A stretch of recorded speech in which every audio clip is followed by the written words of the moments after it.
Welcome to BUE News. Here are the main headlines.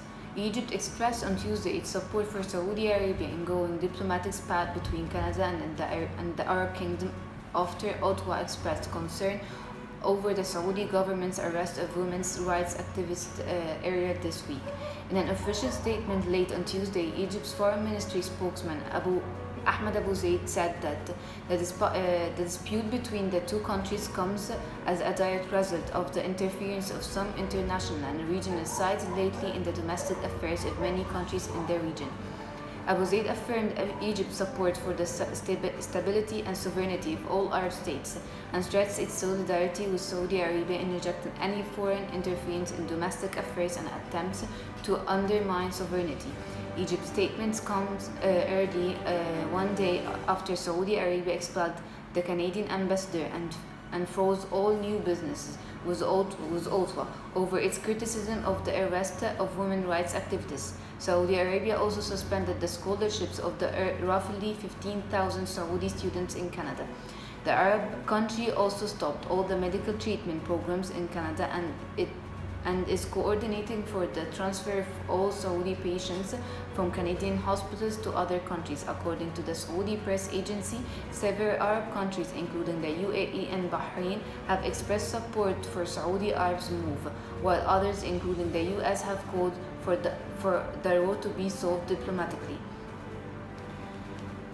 Egypt's public prosecution have mandated a forensic team to inspect Cairo's downtown Rivoli cinema, which erupted in fire early Wednesday, with the main theater hall and upper story of the building destroyed.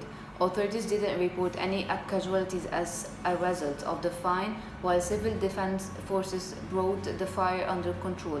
Cairo's governor ordered a committee of engineers to find the cause of the fire and prepare a report on losses and damages. Downtown Cairo Rivoli Cinema is one of the oldest in the country among 10, first opened in 1948. It was also one of the largest theaters in the country with a capacity of more than 2,000 viewers and a landmark location in the capital. Moving on to economics. Economic conditions in Egypt have very much improved over the past 3 years after the government embarked on a comprehensive economic reform program.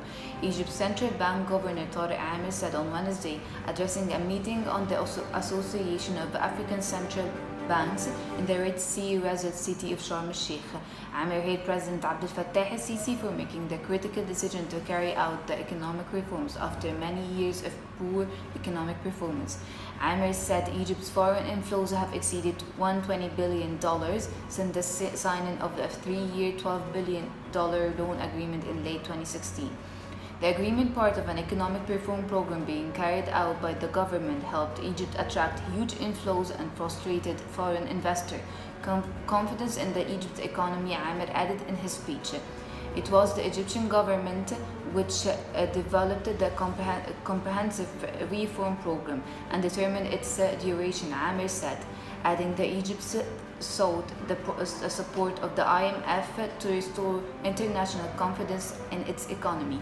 Egyptians would not have found the basic needs of medicine, fuel, and food without these inflows, Amir added. The IMF approved at the end of the June a forced payment worth $2.02 billion of the loan, bringing the total received by Egypt from the IMF to around $8 billion. Amir said Egypt has over the past 2 years attracted foreign investments worth more than $38 billion, including $13 billion from the international debt market in addition to the bills and exchanges market. The Central Bank of Egypt, CBE, said in a statement on Monday that the country's foreign debt has reached $88.2 billion at the end of March 2018, $9.1 billion or an 11.6% increase since the end of the June 2017. The CBE underlined that the net use of loans and facilities increased by $7.4 billion on the exchange rate of the most currencies borrowed against the US dollar has risen by $1.7 billion.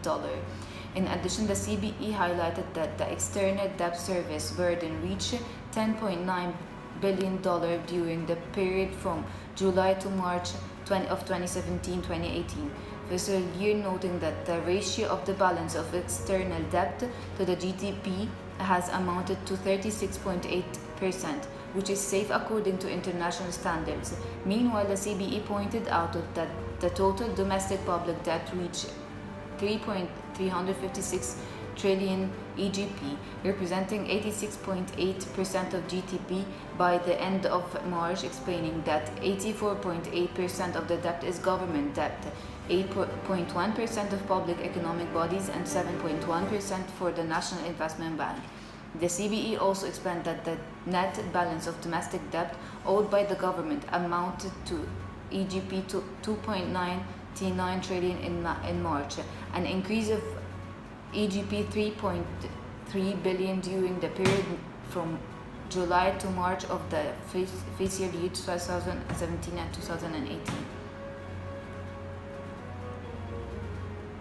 Moving on to sports. Ahly coach Patrice Carton is satisfied with his team performance in Tuesday's first domestic league win over Masri despite missing many chances at the goal, thanks to the two goals from Salif Koubility and Walid Al-Zaro, as the defending champions secured a 2-0 over the sturdy rivals Masri, the first league victories this season under new boss Carton.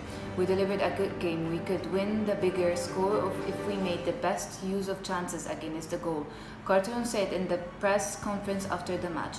Our performance retreated in the second half, but finally we got what we wanted from the match, he added. Ahly are currently joint leader with the Cairo rivals Zamalek and Dakhliya on 4 points. Masri are eighth on the 3 points from 2 games. Carton also stressed that the door is open for all his players to appear in match lineups, assuring that Ahly will be stiff opponent for other teams this season. This squad includes 30 players and everyone has a role according to every match.